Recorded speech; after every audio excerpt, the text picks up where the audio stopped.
Hello hello, j'espère que vous allez bien. Donc oui, effectivement, j'ai décidé d'ouvrir une chaîne YouTube pour vous partager un peu plus de contenu, sachant que sur Instagram, on reste quand même limité, plus d'IGTV et des stories assez courtes. Donc c'est vrai qu'on a moins l'opportunité de pouvoir en dire plus finalement. Donc c'est vraiment pour ça que j'ai décidé de faire cette chaîne YouTube. Mais aussi pour vous partager nos essais bébés, notre parcours PMA, mon rééquilibrage alimentaire et aussi de vous partager un petit peu et vous parler tout simplement de la société avec laquelle je suis partenaire. Bien entendu, je vous en dirai plus dans les prochaines vidéos sur ces différents sujets. Donc, je me réjouis vraiment de pouvoir vous partager tout ça. En attendant, cette vidéo, ça va être une vidéo présentation. Vous en dire un peu plus sur moi, mon parcours, etc. Donc, voilà. Donc, je vais commencer par me présenter. Donc, je m'appelle Christelle, alias Kiki pour les intimes. Effectivement, je trouve ça mignon, chouette. Enfin, voilà. C'est moi, c'est Kiki. J'ai 27 ans. Je suis en couple depuis presque 7 ans. Et aussi mariée depuis presque 4 ans. Donc voilà un petit peu pour vous partager un petit peu une petite anecdote de moi et mon chéri. Et en fait on se connaissait déjà. On a fait quelques années en primaire et aussi le collège pour les Français parce que j'étais à l'époque sur Genève. On s'est connus comme ça en fait finalement. Et c'est vrai qu'en fait au fur et à mesure du temps on s'est un peu perdu de vue. Effectivement on a eu chacun nos relations. J'ai eu une longue relation et monsieur papillonnait un petit peu et avait une relation, puis finalement il s'est séparé, je me suis séparée et finalement en fait on s'est un petit peu mis sur des sites de rencontres et en fait je sais pas, je l'ai pas vu tout de suite et ce qui s'est passé c'est que quand j'ai décidé d'arrêter les sites de rencontres parce que ça ne fonctionnait pas, ça ne me convenait pas, et en fait j'ai été un petit peu checker mes messages par curiosité effectivement et en fait j'ai vu ce jeune homme qui était là et puis en fait c'est là où je me suis dit mais en fait je le connais mais d'où je sais plus. Et en fait au fur et à mesure du temps, au fur et à mesure de la discussion en fait je me suis rendu compte qu'il était dans ma classe et c'était en plus un des garçons qui n'était pas forcément le plus agréable avec moi à l'époque de l'école primaire. Donc voilà, et ensuite on a enchaîné un petit peu nos discussions, notre relation est née comme ça et on a très vite décidé d'habiter ensemble. Au bout de 3 jours, très clairement on vivait ensemble. Ma belle-mère, je crois qu'elle n'a absolument rien compris parce qu'effectivement à cette époque-là, mon chéri était encore chez ses parents. Et c'est vrai que je pense que personne n'a très bien compris ce qui se passait. En fait, ce qui s'est passé, c'est que après, on a été pendant, je dirais bien 1 an chez ses parents. C'est vrai que moi j'étais encore en apprentissage à cette époque-là et du coup après on a décidé de tout simplement prendre un appartement tous les deux sur Genève parce qu'à l'époque on était tous les deux sur Genève. Et ensuite, après 1 an, c'est vrai qu'on avait pris une chienne, donc la plus grande, Naya. Et c'est vrai que finalement, on commençait à sentir à l'étroit. Et puis finalement, 1 an après, on en a pris une. Et puis en fait, c'était le moment où on partait en fait de l'appartement de Genève. Et puis on est venu s'installer en France voisine, proche frontière de Genève, en Haute-Savoie. Voilà un petit peu l'anecdote de notre rencontre, de notre petit parcours de tout ça. Et puis après, on s'est installé aussi dans du plus grand en France. Donc on est quand même sur une maison appartement je dirais, donc voilà on a un petit jardin, un salon et puis sur le haut on a 3 chambres donc ça équivaut à 5 pièces en Suisse, donc voilà un petit peu pour l'anecdote. Concernant mon parcours, parce que finalement c'est aussi intéressant que vous puissiez connaître ce parcours là, c'est vrai que j'en parle pas forcément sur Instagram. D'ailleurs si t'es pas encore abonné à mon Instagram, eh ben, n'hésite pas à aller me suivre directement sur Instagram. Je partage vraiment mon quotidien et aussi plein de petites choses et plein de jolis posts. N'hésite pas vraiment à me suivre sur Instagram, je partage vraiment mon quotidien et un peu de tout aussi, mais principalement sur la PMA et nos ACV. Concernant le côté professionnel, donc je vais pas trop m'étaler, mais pour vous expliquer un petit peu mon parcours, j'ai commencé, je crois, à 16 ans, un apprentissage de coiffeuse.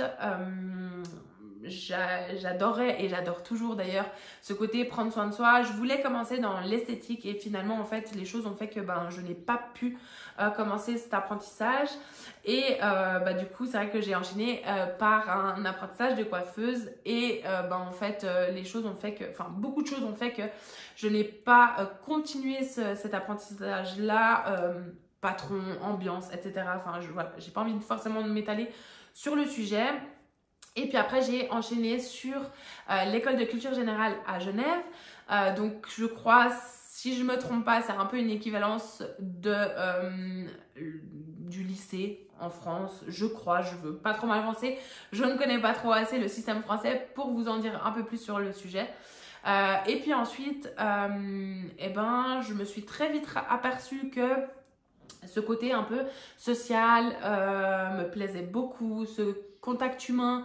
Et finalement, en fait, je me suis très vite redirigée vers un apprentissage d'assistante socio-éducative avec des personnes en situation de handicap psychique. Donc, c'est le terme en Suisse. En France, c'est un peu en dessous de l'éducatrice spécialisée.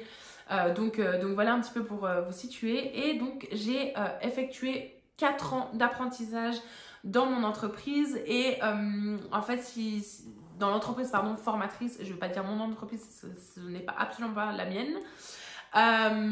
Et du coup, en fait, j'ai appris énormément de choses et j'adore apprendre. Et vraiment, c'est ce côté où il y a ce contact humain. Et vraiment, j'ai adoré ces 4 ans passés. Et en fait, à l'obtention de mon diplôme, il a fallu que je trouve un emploi. Alors, on avait préparé quand même la chose avant, hein, bien entendu. Et j'ai jamais eu l'opportunité en fait d'avoir un poste dans ce domaine du social en tant qu'ASE, c'est l'abréviation d'assistante socio-éducative. Et l'entreprise formatrice dans laquelle j'étais m'a tout simplement engagée en tant que réceptionniste. Donc finalement en fait c'était on était beaucoup dans l'accompagnement des personnes quand il n'y avait pas les personnes référentes de ces personnes-là.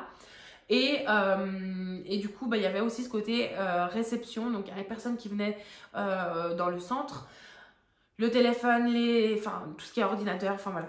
Vraiment le métier de réceptionniste. Donc j'ai vraiment apprécié ces 2 ans, ça a été un CDD. Et c'est vrai que on est arrivé sur la fin de mon contrat et du coup c'est vrai que il fallait que je trouve un emploi que j'ai jamais trouvé parce que malheureusement 1 mois après l'arrêt de mon contrat j'ai eu un accident peut-être bête mais voilà, je me suis fracturé l'épaule et c'est vrai que j'ai passé je crois 2 ans à soigner cette épaule qui n'est pas encore soignée totalement mais enfin voilà, en fait j'ai eu beaucoup de soins, une opération et surtout aussi beaucoup de rééducation. Et en fait, à la fin de ce suivi-là, mon médecin m'a appris que malheureusement, je ne pouvais plus porter de grosses charges. Donc, que mon métier serait très compliqué à effectuer au quotidien et sur du moyen et du long terme, que je pouvais aussi beaucoup plus vite m'abîmer cette épaule qui reste handicapante et handicapée, si je peux me permettre d'utiliser ces termes-là. C'est en aucun cas péjoratif et en aucun cas dans le jugement, bien entendu. Et c'est vrai que finalement, il a fallu que je retrouve un autre emploi. Malheureusement, je n'ai absolument pas d'autres qualifications au niveau diplôme. Et c'est vrai que il a fallu trouver une solution très rapidement. Donc j'ai dû m'inscrire à Pôle emploi, donc le chômage français. Pour plusieurs raisons, la France, je ne vais pas trop m'étaler sur le sujet.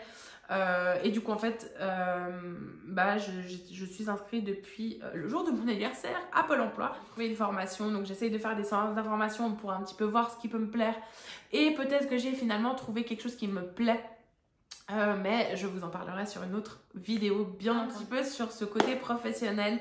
Je vous partagerai d'autres choses concernant le professionnel parce que c'est vrai qu'il y a 2 ans en arrière, j'ai décidé de me lancer dans le marketing de réseau avec la société avec laquelle je suis partenaire, donc qui est Nu Skin. C'est une super société, mais je vous ferai une petite vidéo sur le sujet. Donc voilà, et c'est vrai que ça m'a permis d'acquérir beaucoup de compétences, beaucoup de connaissances et ça m'a permis aussi d'être la personne que je suis aujourd'hui. Je pense qu'il y a quelques années en arrière, j'aurais jamais osé vous tourner une vidéo ou parler simplement à mon téléphone, que ce soit sur Instagram ou sur YouTube. Jamais j'aurais pu faire tout ça et c'est vrai que ça m'a permis justement de sortir de ma zone de confort, de prendre de l'aisance aussi sur certaines choses. Donc vraiment voilà, j'ai vraiment envie de vous en partager une vidéo qui sera en lien avec Nu Skin, bien entendu. Donc voilà un petit peu pour mon parcours, mon histoire. C'est vrai que c'est un grand plaisir de pouvoir être sur YouTube, vous partager plein de choses sur cette chaîne, vraiment de pouvoir vous parler de la PMA, de nos essais bébés, de ce rééquilibrage alimentaire aussi qui est très important pour moi parce que c'est vrai que c'est aussi un petit peu un challenge de vie, mais je vous en dirai un peu plus sur d'autres vidéos concernant le rééquilibrage alimentaire. J'ai vraiment hâte de vous partager tout ça sur cette chaîne, je me réjouis, je suis surexcitée, j'ai hâte de voir vos commentaires, de voir un peu vos réactions sur ça. C'est vrai que pas grand monde m'attend sur YouTube. Enfin, cette vidéo touche à sa fin. Je vous remercie de m'avoir écouté jusqu'à la fin. N'hésitez pas à liker, commenter et surtout vous abonner. Et vraiment, je me réjouis de partager tout ça avec vous. Je vous remercie et je vous fais des bisous et je vous dis à bientôt.